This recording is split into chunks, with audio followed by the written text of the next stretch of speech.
Good morning, dear students. Welcome back to our online class. In the last class, we have completed our third chapter. Today, we are going to discuss our fourth chapter. The title of the chapter is India Towards a New Era. India Towards a New Era. This chapter begins with a description. On Sati, an evil practice that prevailed in India. This chapter begins a description on Sati, an evil practice that prevailed in India. Let's start the description. It was AD 1612 and 16. A day in Surat. A Baniya man was dead. The body is being carried away for cremation to the burial ground. AD 1612-16 കാലഘട്ടം. സൂറത്തിലെ ഒരു ദിവസം ബനിയ വിഭാഗത്തിൽപ്പെട്ട ഒരാൾ മരിച്ചു. ശവശരീരം ദഹിപ്പിക്കാനായി അകലെയുള്ള ഒരു ശ്മശാനത്തിലേക്ക് കൊണ്ടുപോകുന്നു. Hundreds of people accompany the funeral procession. Wife of the deceased is accompanied by relatives and maids. She has put on new clothes and ornaments as if she is about to enter the bridal chamber. The dead body is placed on the funeral pyre. She circles the pyre 3 times and sits on it, placing her husband's head on her lap. ശവമഞ്ചത്തെ അനുഗമിച്ചുകൊണ്ട് 100 കണക്കിന് ആൾക്കാർ. മരിച്ചയാളുടെ ഭാര്യയാകട്ടെ പുത്തൻ വസ്ത്രങ്ങളും ആഭരണങ്ങളും ധരിച്ച് ആ സംഘത്തോടൊപ്പമുണ്ട്. വിവാഹ മണ്ഡപത്തിലേക്ക് എന്ന പോലെ ബന്ധുക്കളും തോഴിമാരും ചേർന്ന് അവളെ കൊണ്ടുപോകുന്നു. ശവശരീരം ചിതയിൽ വെച്ചു. 3 വട്ടം വലം വെച്ച് അവൾ ചിതയിൽ കയറിയിരുന്നു. എന്നിട്ട് ഭർത്താവിൻ്റെ ശിരസ് മടിയിൽ വെച്ചു. She is going to accompany her husband to the other world, that was the belief. ഭർത്താവിനോടൊപ്പം അവൾ താമസിക്കാൻ പോവുകയാണ്. അതാണ് വിശ്വാസം. Firewood is placed around her. Ghee, oil and perfumes are showered over her and the pyre is lit. ഉണങ്ങിയ വിറകുകൊള്ളികളും നെയ്യും എണ്ണയും അവൾക്ക് ചുറ്റും കുമിഞ്ഞു. സുഗന്ധദ്രവ്യങ്ങൾ അവൾക്കുമേൽ വർഷിച്ചു. ചിതയ്ക്ക് തീ കൊളുത്തി. She was not more than 10 years old and had not even lived with her husband. Still, she as a wife was burned alive in the pyre. 10 വയസ്സിലധികം പ്രായമില്ലാത്ത അവൾ ഭർത്താവിനോടൊപ്പം താമസിച്ചിട്ടില്ല. എന്നിട്ടും ഭാര്യ എന്ന നിലയിൽ അവൾ ചിതയിലെരിഞ്ഞു. Have you heard the description? Several such social evils and practices prevailed in India. Can you name some of them? Several social evils that prevailed in India. Then name the social evils. First one, child marriage. Child marriage. Social evils. Social evils that prevailed in India in ancient times. First one, child marriage.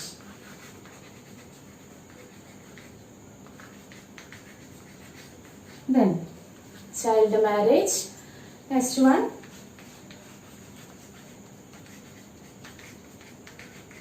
child marriage prohibition on widow remarriage.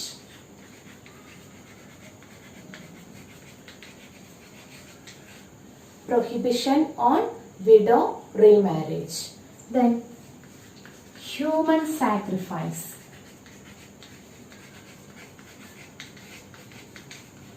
Human sacrifice. Then next one, female infanticide. Female infanticide. Then slavery. So many evil customs that prevailed in ancient times. Then some examples here is child marriage, prohibition on widow remarriage, human sacrifice, female infanticide, slavery, untouchability, unseeability, polygamy, etc. prevailed in India. അപ്പോൾ നമ്മളിവിടെ ഈ ഒരു ചാപ്റ്ററിൽ നമ്മൾ പറയുന്നത് ഒരു description നിങ്ങൾ കേട്ടു അല്ലെ. ആ ഡിസ്ക്രിപ്ഷനിൽ തന്നെ സതി എന്നുള്ള ഒരു ഈവിൾ കസ്റ്റംസിനെ കുറിച്ചിട്ടാണ് പറയുന്നത്. അപ്പൊ അതുപോലെയുള്ള ഒരുപാട് ഈവിൾ കസ്റ്റംസ് സൊസൈറ്റിയിൽ നിലനിന്നിരുന്നു. അതിന് എക്സാമ്പിൾസ് ആണ് നമ്മൾ ഇവിടെ എഴുതുന്നത്. ചൈൽഡ് മാരേജ് നിങ്ങൾക്ക് അറിയാം അല്ലെ, ശൈശവ വിവാഹം. Prohibition on widow remarriage. Prohibition on widow remarriage എന്ന് പറഞ്ഞാൽ വിധവകളാവുക, അതായത് ഭർത്താക്കന്മാര് മരിച്ച സ്ത്രീകളെയാണ് എന്ന് പറയാ വിധവകൾ എന്ന് പറയുന്നത്. അവർക്ക് റീമാരേജ്, വിഡോ റീമാരേജ്, അവർക്ക് പിന്നെയും വിവാഹം കഴിക്കാനുള്ള അവകാശം ഉണ്ടായിരുന്നില്ല, അതിനെ എതിർത്തിരുന്നു എന്നുള്ളതാണ് prohibition on widow remarriage. Then next one human sacrifice. Human sacrifice എന്ന് പറഞ്ഞാൽ നരബലി, മനുഷ്യനെ ബലി കൊടുക്കുക. Then female infanticide. Female infanticide എന്ന് പറഞ്ഞാൽ പെൺഭ്രൂണഹത്യ. പെൺഭ്രൂണഹത്യ എന്ന് പറഞ്ഞാൽ പെൺകുട്ടികളാണ് എന്നറിഞ്ഞാല് അവരെ വയറ്റിൽ വെച്ച് തന്നെ കൊല്ലുന്ന രീതി, അതിനെയാണ് ഫീമെയിൽ ഇൻഫാന്റിസൈഡ്, പെൺഭ്രൂണഹത്യ എന്ന് പറയുന്നത്. ദെൻ സ്ലേവറി, അടിമത്വം. ഇതുകൂടാതെ വേറെയും ഒരുപാട് സോഷ്യൽ ഈവിൾസ് ഉണ്ടായിരുന്നു. അൺടച്ചബിലിറ്റി, തൊട്ടുകൂടായ്മ. അൺസീയബിലിറ്റി, കാണാൻ പാടില്ല, താഴ്ന്ന ജാതിയിൽപ്പെട്ട ആളുകളെ കാണാൻ പാടില്ല. അതുപോലെ തന്നെ പോളിഗമി, ബഹുഭാര്യാത്വം, അതായത് പോളിഗമി, ബഹുഭാര്യാത്വം എന്ന് പറഞ്ഞാൽ ഒരാൾക്ക് ഒന്നിലധികം ഭാര്യമാരുള്ള രീതി. അപ്പൊ ഇങ്ങനെയുള്ള ഒരുപാട് ഈവിൾ കസ്റ്റംസ് അന്ന് സൊസൈറ്റിയിൽ നിലനിന്നിരുന്നു. Then several reform movements came up in the 19th century to fight against the evil practices. Several reform movements came up in the 19th century to fight against these evil practices. അങ്ങനെ ഈ ഒരു evil പ്രാക്ടീസസിനെതിരെ എല്ലാം തന്നെ, അല്ലെങ്കിൽ ഈ evil practices ഒക്കെ സൊസൈറ്റിയിൽ നിന്ന് ഇല്ലാതാക്കുക എന്നുള്ള ഉദ്ദേശത്തോടു കൂടിയിട്ട് 19th സെഞ്ചുറിയിൽ ഒരുപാട് സോഷ്യൽ റിഫോം മൂവ്മെന്റ്സുകൾ വന്നു. Today, we are going to study about the important reform movements and the leaders who initiated them. അപ്പോൾ ഇന്ന് നമ്മൾ ഈ ഒരു ചാപ്റ്ററിൽ പഠിക്കാൻ പോകുന്നത് ഇങ്ങനെയുള്ള, അല്ലെങ്കിൽ എന്താണ്, to study about the important reform movements. പ്രധാനപ്പെട്ട റിഫോം മൂവ്മെന്റ്സുകൾ ഏതൊക്കെയാണ്, ആ റിഫോം മൂവ്മെന്റ്സിന്റെ ലീഡേഴ്സ് ആരൊക്കെയാണ് എന്നുള്ളതാണ് നമ്മൾ ഈ ഒരു ചാപ്റ്ററിൽ പഠിക്കാൻ പോകുന്നത്. ഇന്ത്യ ടുവാർഡ്സ് എ ന്യൂ ഇറ, അല്ലെ, ഇന്ത്യ ഒരു പുതിയ കാലഘട്ടത്തിലേക്ക്. ഇന്ത്യ ടുവാർഡ്സ് എ ന്യൂ ഇറ എന്ന് പറഞ്ഞാൽ എന്താ, ഇന്ത്യ ഒരു പുതുയുഗത്തിലേക്ക് അല്ലെങ്കിൽ പുതിയ കാലഘട്ടത്തിലേക്ക്. എങ്ങനെയാണ് ഇന്ത്യ ഒരു പുതിയ കാലഘട്ടത്തിലേക്ക് വന്നത്? ഇതുപോലെയുള്ള സോഷ്യൽ റിഫോം മൂവ്മെന്റ്സുകളും ലീഡേഴ്സുമാണ് ഇതിനെ സഹായിച്ചിട്ടുള്ളത്. അപ്പോ ഏതൊക്കെയാണ് റിഫോം മൂവ്മെന്റ്സുകൾ, ആരൊക്കെയായിരുന്നു ഇമ്പോർട്ടന്റ് ലീഡേഴ്സ് എന്നുള്ളതാണ് ഇനി നമ്മൾ ഡിസ്കസ് ചെയ്യാൻ പോകുന്നത്. First we are discussing about Rajaram Mohan Roy. Rajaram Mohan Roy.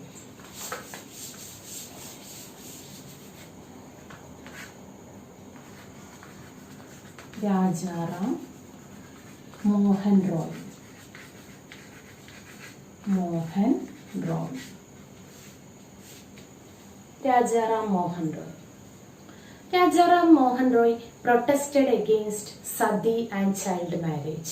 Rajaram Mohan Roy protested against sati and child marriage.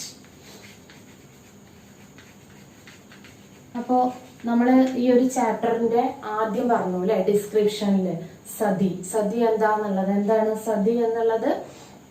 ഭർത്താവ് മരിച്ചു കഴിഞ്ഞിട്ടുണ്ടെങ്കിൽ ഭാര്യ ആ ചിതയിൽ ചാടി മരിക്കണം എന്നുള്ള ഒരു ദുരാചാരം, ഒരു ഈവിൾ കസ്റ്റം, അതാണ് സതി എന്ന് പറയുന്നത് അല്ലെ. ഭർത്താവ് മരിച്ചു കഴിഞ്ഞാൽ ഭർത്താവിനെ ദഹിപ്പിക്കാൻ വേണ്ടിയിട്ട് ചിതയൊരുക്കും. ആ ചിതയിൽ ചാടി ഭാര്യയും മരിക്കണം, പിന്നീട് ഭാര്യയ്ക്ക് ജീവിക്കാനുള്ള അവകാശമില്ല എന്നുള്ളതായിരുന്നു. അപ്പൊ അങ്ങനെയുള്ള ഒരു ഈവിൾ കസ്റ്റമാണ് സതി എന്നുള്ളത് നമ്മൾ ആദ്യം ആ ഒരു ചാപ്റ്റർ തുടങ്ങിയപ്പോൾ ആ ഡിസ്ക്രിപ്ഷനിൽ പറഞ്ഞു. അപ്പോ രാജാറാം മോഹൻ റോയ്, അപ്പൊ ഇങ്ങനെയുള്ള ഈവിൾ കസ്റ്റംസ് ഇല്ലാതാക്കാൻ വേണ്ടിയിട്ടാണ് ഒരുപാട് ലീഡേഴ്സും റിഫോം മൂവ്മെന്റ്സും വന്നിട്ടുള്ളത് എന്ന് പറഞ്ഞു. അതിൽ ആദ്യത്തെ ആളാണ് ഞാൻ പറഞ്ഞു Rajaram Mohan Roy. Rajaram Mohan Roy protested against sati and child marriage.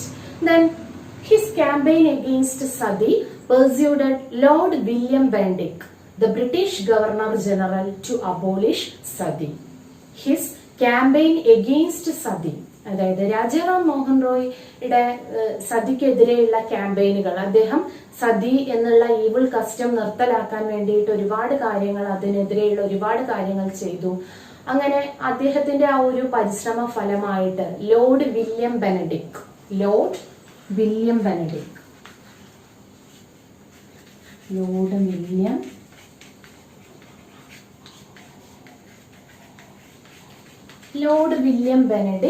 to the British Governor General Lord William Benedict to abolish sati. അപ്പോൾ ഈ ഒരു സതി അബോളിഷ് ചെയ്തത് ആരാണ്? ലോർഡ് വില്യം ബെനഡിക്ട് ആണ്. അപ്പോൾ ഇദ്ദേഹം ഇതിനു വേണ്ടിയിട്ടുള്ള പ്രവർത്തനങ്ങൾ നിർത്തലാക്കാൻ വേണ്ടിയിട്ടുള്ള ഒരുപാട് പ്രവർത്തനങ്ങൾ രാജാറാം മോഹൻ റോയ് ചെയ്തു. അദ്ദേഹത്തിന്റെ പ്രവർത്തനങ്ങൾക്ക് അല്ലെങ്കിൽ അതിന്റെ ഫലമായിട്ടാണ് ബ്രിട്ടീഷ് ഗവർണർ ജനറൽ ആയിട്ടുള്ള lord William Benedict sati abolish ചെയ്തത്. അബോളിഷ് ചെയ്യാന്ന് പറഞ്ഞാൽ അത് അദ്ദേഹം നിർത്തലാക്കി അല്ലെങ്കിൽ നിയമവിരുദ്ധമാണെന്ന് പ്രഖ്യാപിച്ചത്. അപ്പോൾ ഏതാണ്? ബ്രിട്ടീഷ് ഗവർണർ ജനറൽ അവരുടെ പേര് ചോദിച്ചാൽ അതാരാണ്? ലോർഡ് വില്യം ബെനഡിക്ട് ആണ്. അപ്പൊ സതി അബോളിഷ് ചെയ്ത governor general lord William Benedict ആണ്. രാജാറാം മോഹൻ റോയ് അല്ല. അദ്ദേഹം ഇതിനു വേണ്ടിയിട്ടുള്ള ക്യാമ്പയിൻ സംഘടിപ്പിച്ചു എന്നുള്ളതാണ്. ഇതിനു വേണ്ടിയിട്ടുള്ള ഒരുപാട് കാര്യങ്ങൾ ചെയ്തു. Then Rajaram Mohan Roy founded Brahma Samaj. Rajaram Mohan Roy founded Brahma Samaj. His organization is known as Brahma Samaj. Rajaram Mohan റോയുടെ ഓർഗനൈസേഷൻ അറിയപ്പെട്ടിരുന്ന പേരെന്താണ്? ബ്രഹ്മ സമാജ്. എന്തിനു വേണ്ടിയിട്ടാണ്? ഇതുപോലെയുള്ള അല്ലെങ്കിൽ സൊസൈറ്റിയുടെ നല്ല കാര്യങ്ങൾ, സൊസൈറ്റിക്ക് വേണ്ടിയിട്ട് ഒരുപാട് കാര്യങ്ങൾ ചെയ്യുന്നതിന് വേണ്ടിയിട്ടാണ് അദ്ദേഹം ഈ ഒരു ഓർഗനൈസേഷൻ സ്ഥാപിച്ചത്. Rajaram Mohan Roy founded Brahma Samaj. Then he is known as the father of Indian Renaissance. Rajaram Mohan Roy is known as father of Indian Renaissance. അദ്ദേഹം അറിയപ്പെട്ടിരുന്നത് എന്താണ്? Father of Indian renaissance. Indian റിനസൈൻസിന്റെ, റിനസൈൻസ് മീൻസ് നവോത്ഥാനം, ഇന്ത്യൻ നവോത്ഥാനത്തിന്റെ പിതാവ് എന്നുള്ള പേരിലാണ് രാജാറാം മോഹൻ റോയ് അറിയപ്പെട്ടിരുന്നത്. അപ്പൊ ഇമ്പോർട്ടന്റ് ആണ് രാജാറാം മോഹൻ റോയ്. എപ്പോഴും എക്സാമിന് ചോദിക്കാറുള്ളതാണ് രാജാറാം മോഹൻ റോയിയെ കുറിച്ചിട്ട്. He is known as father of Indian renaissance. Father of Indian renaissance. Renaissance നവോത്ഥാനം, ഇന്ത്യൻ നവോത്ഥാനത്തിന്റെ പിതാവ് എന്നുള്ള പേരിലാണ് അറിയപ്പെടുന്നത്. രാജാറാം മോഹൻ റോയിയെ കുറിച്ച് എന്താണ്? Rajaram Mohan Roy protested against sati and child marriage. Then his campaign against sati persuaded Lord William Benedict to abolish sati. He founded Brahma Samaj. Then Rajaram Mohan Roy is known as father of Indian Renaissance. ഇത്രയുമാണ് രാജാറാം മോഹൻ റോയിയെ കുറിച്ചുള്ള important ആയിട്ടുള്ള കാര്യങ്ങൾ. അദ്ദേഹം sati, child marriage എന്നിവ അല്ലെങ്കിൽ അതിനെ protest ചെയ്തു. അദ്ദേഹത്തിന്റെ പ്രവർത്തനങ്ങളുടെ ഫലമായിട്ട് British governor general lord William Benedict abolish Sati. British governor general ആയിട്ടുള്ള വില്യം ബെനഡിക്ട് സതി അബോളിഷ് ചെയ്തു. He founded Brahma Samaj for his activities. അദ്ദേഹത്തിന്റെ ആക്ടിവിറ്റീസിന് വേണ്ടിയിട്ട് അദ്ദേഹം ബ്രഹ്മ സമാജ് സ്ഥാപിച്ചു. He is known as father of Indian renaissance. Indian നവോത്ഥാനത്തിന്റെ പിതാവ്, father of Indian renaissance. Next we are discussing about Swami Dayananda Saraswati. Swami Dayananda Saraswati. Swami Dayananda Saraswati. Swami Dayananda Saraswati. Another important leader, the social reformer. Another important social reformer, Swami Dayananda Saraswati. എന്തൊക്കെയാണ് ഇദ്ദേഹത്തിന്റെ പ്രവർത്തനങ്ങൾ നമുക്ക് നോക്കാം. Swami Dayananda Saraswati protested against the caste system and idol worship. He protested against caste system and idol worship. Idol worship. ഇദ്ദേഹം cast സിസ്റ്റത്തിനെതിരെ, അതായത് ജാതി വ്യവസ്ഥക്കെതിരെയും idol worship എന്ന് പറഞ്ഞാൽ ഐഡോൾ വിഗ്രഹങ്ങൾ എന്നാണ്, വിഗ്രഹ ആരാധനയ്ക്കെതിരെ, വിഗ്രഹങ്ങളെ ആരാധിക്കുക എന്നുള്ളത് അതിനെതിരെയുമാണ് സ്വാമി ദയാനന്ദ സരസ്വതി പ്രവർത്തിച്ചത്. he protested against caste system and idol worship. Then he founded an organization named Arya Samaj. Arya Samaj. അപ്പൊ നേരത്തെ നമ്മള് രാജാറാം മോഹൻ റോയുടെ പറഞ്ഞു. Rajaram Mohan Roy founded an organisation Brahma Samaj. Rajaram Mohan റോയുടെ ഓർഗനൈസേഷൻ ബ്രഹ്മ സമാജ് ആണ്, മറക്കരുത്.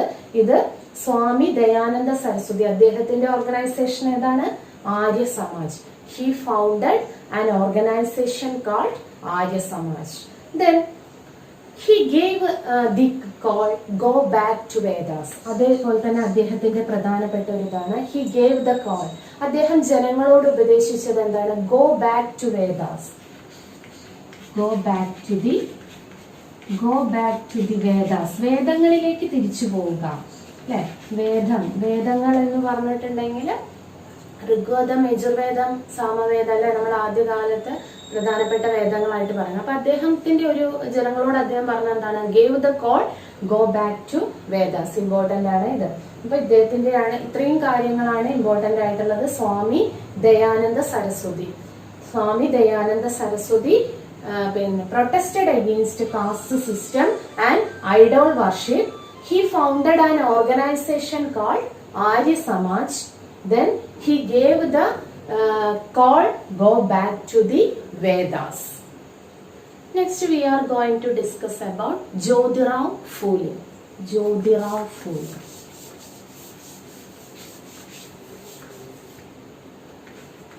Jyotirao Phule. Next social reformer. Jyotirao Phule. Jyotirao Phule protested against caste system. ഇപ്പൊ നേരത്തെ ദയാനന്ദ സരസ്വതി പറഞ്ഞ പോലെ തന്നെ he protested against the caste system.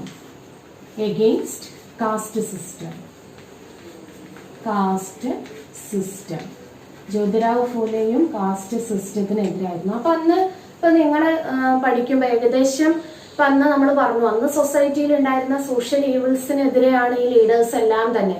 അന്ന് പൊതുവായിട്ട് സൊസൈറ്റിയിൽ എന്തൊക്കെയായിരുന്നു?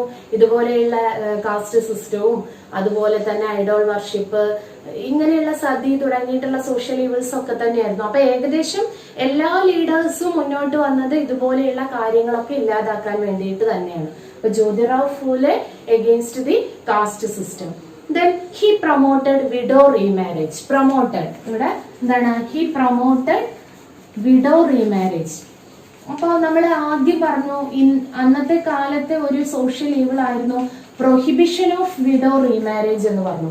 പ്രൊഹിബിഷൻ ഓഫ് വിഡോ റീമാരേജ് എന്ന് പറഞ്ഞാൽ വിധവകളെ വിവാഹം കഴിക്കാൻ അനുവദിച്ചിരുന്നില്ല. ഇവിടെ എന്താണ്? He promoted widow remarriage. ഇദ്ദേഹം എന്തിനു വേണ്ടിയിട്ട് പ്രൊമോട്ട് ചെയ്തു? വിധവകളെ പിന്നെ അല്ലെങ്കിൽ വിധവകൾക്ക് പിന്നെയും വിവാഹം കഴിക്കാൻ അവകാശമുണ്ട് എന്നുള്ളതിനെ ഇദ്ദേഹം പ്രൊമോട്ട് ചെയ്തു. Jyotirao Phule promoted widow remarriage. He argued that free and compulsory education to children up to 12 years. He argued that free and compulsory education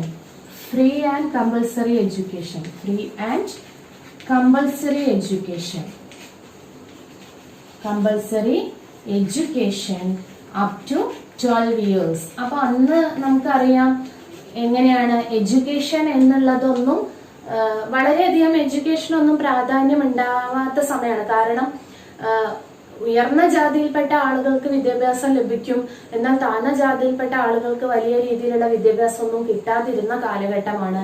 അപ്പോൾ ജ്യോതിറാവ് ഫൂലെ അദ്ദേഹം എന്തിനു വേണ്ടിയിട്ടാണ് പ്രവർത്തിച്ചത്? He argue that free and compulsory education, free ആയിട്ടുള്ളതും അതേപോലെ തന്നെ compulsory നിർബന്ധിതമായിട്ടുള്ള വിദ്യാഭ്യാസം, അല്ലെ? കമ്പൽസറി എന്ന് പറഞ്ഞാൽ നിർബന്ധിതം, ഫ്രീ ആണ് അല്ലെ? ഫ്രീ ആയിട്ടും കമ്പൽസറി ഉള്ളതുമായിട്ടുള്ള എഡ്യൂക്കേഷൻ എങ്ങനെയാണ്? അപ് ടു 12 ഇയേഴ്സ്, 12 വയസ്സ് വരെയുള്ള കുട്ടികൾക്ക് ഫ്രീ ആയിട്ടുള്ളതും കമ്പൽസറിയുമായിട്ടുള്ള എഡ്യൂക്കേഷൻ വേണം എന്നുള്ളത് ആർഗ്യൂ ചെയ്തിട്ടുള്ള ആളായിരുന്നു ജ്യോതിറാവ് ഫൂലെ.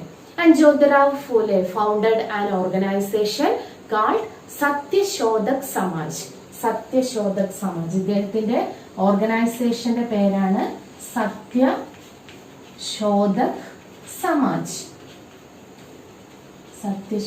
സമാജ്. അപ്പൊ എല്ലാവരും അവരവരുടെ പ്രവർത്തനങ്ങൾക്ക് വേണ്ടി ഓർഗനൈസേഷൻ ഓർഗനൈസേഷൻസ് പിന്നെ ഫോം ചെയ്തിരുന്നു. അപ്പൊ അതില് ഓരോരുത്തരുടെയും ഇമ്പോർട്ടന്റ് ആണ്. വൺ വേർഡ് ആയിട്ട് നിങ്ങൾക്ക് ചോദിക്കാം. ഓർഗനൈസേഷൻ മാത്രം വൺ വേർഡ് ആയിട്ട് ചോദിക്കാം. പിന്നെ അവരുടെ ആക്ടിവിറ്റീസും ചോദിക്കാം. അപ്പോൾ Jyotirao Phule he founded an organization called Satyashodak Samaj. ഇന്നോട് നോക്കാം. Jyotirao Phule he protested against caste system and he promoted widow remarriage. Jyotirao Phule argued that free and compulsory education to up to 12 years. Then free and compulsory education to children up to 12 years. He founded an organization called Satyashodak Samaj. Next one, Pandit Ramabai. Next social reform. Pandit Ramabai.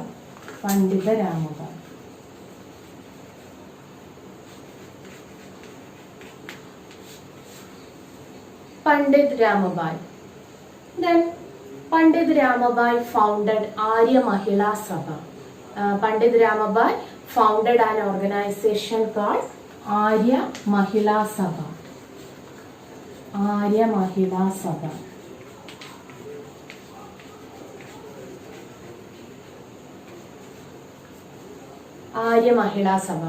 An organization for the upliftment of women. അപ്പോൾ പണ്ഡിത് രാമബായ് പ്രധാനമായിട്ടും പ്രവർത്തിച്ചത് എന്താണ്? Upliftment of woman, സ്ത്രീകളുടെ ഉന്നമനത്തിന് വേണ്ടിയിട്ട്. Upliftment എന്ന് പറഞ്ഞാൽ ഉന്നമനം. അപ്ലിഫ്റ്റ്മെന്റ് ഓഫ് വുമൺ, സ്ത്രീകളുടെ ഉന്നമനത്തിന് വേണ്ടി അല്ലെങ്കിൽ അവരുടെ പുരോഗതിക്ക് വേണ്ടിയിട്ടാണ് പ്രവർത്തിച്ചത്. Then fought against social inequalities faced by women and women education. Then she fought against social inequalities. Fought against social inequalities faced by women. Social inequalities faced by women. Social inequalities faced by women.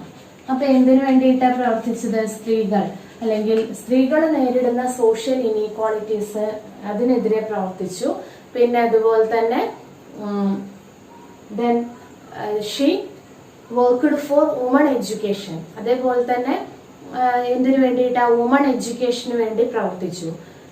then worked for empowerment of widows. Worked for empowerment of women. Empowerment of widows എന്ന് പറഞ്ഞിട്ടുണ്ടെങ്കിൽ വിധവകളെ അല്ലെങ്കിൽ വിധവകൾ എപ്പോഴും സമൂഹത്തിന്റെ അല്ലെങ്കിൽ സൊസൈറ്റിയുടെ ബാക്കിൽ നിൽക്കേണ്ടവരല്ല. അവർക്കും സമൂഹത്തിൽ അല്ലെങ്കിൽ സൊസൈറ്റിയിൽ വലിയൊരു സ്ഥാനം വേണം എന്നുള്ള രീതിയിൽ അവരെ മുന്നോട്ട് കൊണ്ടുവരിക. അതാണ് എംപവർമെന്റ് ഓഫ് വിഡോസ് എന്ന് പറഞ്ഞത്. അതിനു വേണ്ടിയിട്ടും ആര് പ്രവർത്തിച്ചു? പണ്ഡിറ്റ് രാമബായ്. ഇപ്പൊ പണ്ഡിത രാമബായ് ഫൗണ്ടഡ് ആര്യ മഹിളാ സഭ and he worked for the upliftment of women fought against social inequalities faced by women and worked for empowerment of widows and worked for women education. ഇത്രയും കാര്യങ്ങൾക്ക് വേണ്ടിയിട്ടാണ് പണ്ഡിറ്റ് രാമബായ് പ്രവർത്തിച്ചത്. Next we are going to discuss about Sir Syed Ahmad Khan. Next social reformer, Sir Syed Ahmad Khan.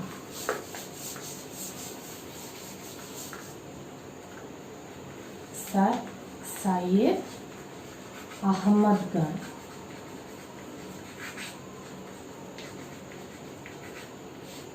Sir Syed Ahmad Khan. Sir Syed Ahmad Khan led the movement for the spread of modern education among Muslims.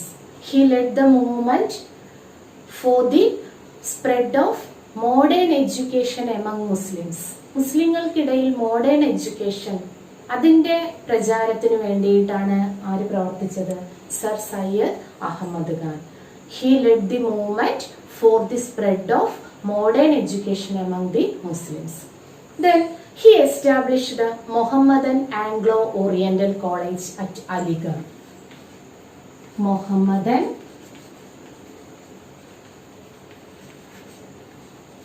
he established the Mohammedan Anglo-Oriental College.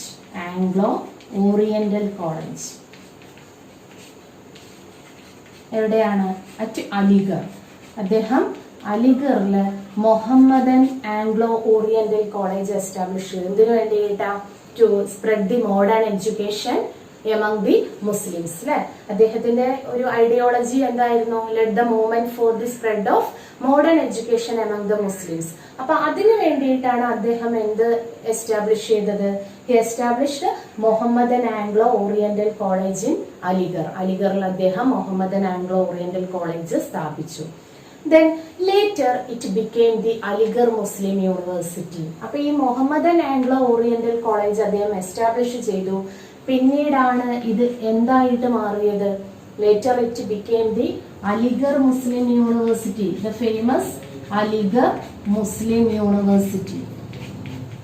ഇതാണ് പിന്നീട് അലിഗർ മുസ്ലിം university ആയിട്ട് മാറിയത്. Mohammedan Anglo Oriental college പിന്നീട് അലിഗർ മുസ്ലിം university. അപ്പോൾ ഇദ്ദേഹം മറ്റൊരു പ്രസിദ്ധനായിട്ടുള്ള famous ആയിട്ടുള്ള social reformer ആണ്. മുസ്ലിങ്ങൾക്കിടയിൽ വിദ്യാഭ്യാസത്തെ പ്രോത്സാഹിപ്പിക്കുക അല്ലെങ്കിൽ മോഡേൺ എഡ്യൂക്കേഷൻ പ്രചരിപ്പിക്കുക എന്നുള്ള ലക്ഷ്യത്തോട് കൂടിയിട്ടാണ് ഇദ്ദേഹം വന്നിട്ടുള്ളത്. അതിനായിട്ട് he established Mohammedan Anglo Oriental college at Aligarh. Then later it became the Aligarh Muslim University. പിന്നീടാണ് ഇത് എന്തായിട്ട് മാറിയത്? അലിഗർ മുസ്ലിം യൂണിവേഴ്സിറ്റി ആയിട്ട് മാറിയത്. അപ്പോൾ ഓക്കെ, ദെൻ അപ്പോൾ ഇന്നത്തെ ഈ ഒരു ക്ലാസ്സിൽ ഇത്രയും കാര്യങ്ങളാണ്. ബാക്കി നമുക്ക് ഇനിയുണ്ട്, ഒരുപാട് സോഷ്യൽ റിഫോമേഴ്സ് ഉണ്ട് നമുക്ക് പഠിക്കാൻ വേണ്ടിയിട്ട് ഈ ചാപ്റ്ററിൽ. അപ്പോൾ നെക്സ്റ്റ് ക്ലാസ്സിൽ നമുക്ക് അടുത്ത സോഷ്യൽ റിഫോമേഴ്സിനെ കുറിച്ച് പഠിക്കാം. Then let's conclude today's section. പിന്നെ നമ്മൾ എന്തൊക്കെയാണ് എടുത്തത് എന്നുള്ളത് ഒന്ന് പറയാം. First we R discussed about the social evils prevailed in India. അല്ലെ, എന്തൊക്കെയായിരുന്നു സോഷ്യൽ ഈവിൾസ് എന്ന് പറഞ്ഞു. Then after that we have discussed about the different social reformers and organizations. First we are discussing about Rajaram Mohan Roy. Rajaram Mohan Roy founded Brahma Samaj, and after that we have discussed about Swami Dayananda Saraswati. Swami Dayananda Saraswati founded Arya Samaj. Then later we have discussed about the Jyotirao Phule. Jyotirao Phule, he founded an organization, Satyashodak Samaj. Then after that Pandit Ramabai founded Arya Mahila Sabha. Then at last Sir Syed Ahmad Khan, he established Mohammedan Anglo Oriental College. Then as usual I am going to an assignment for you. Write about Rajaram Mohan Roy and Swami Dayananda Saraswati. Write about Rajaram Mohan Roy and Swami Dayananda Saraswati. Okay, thank you.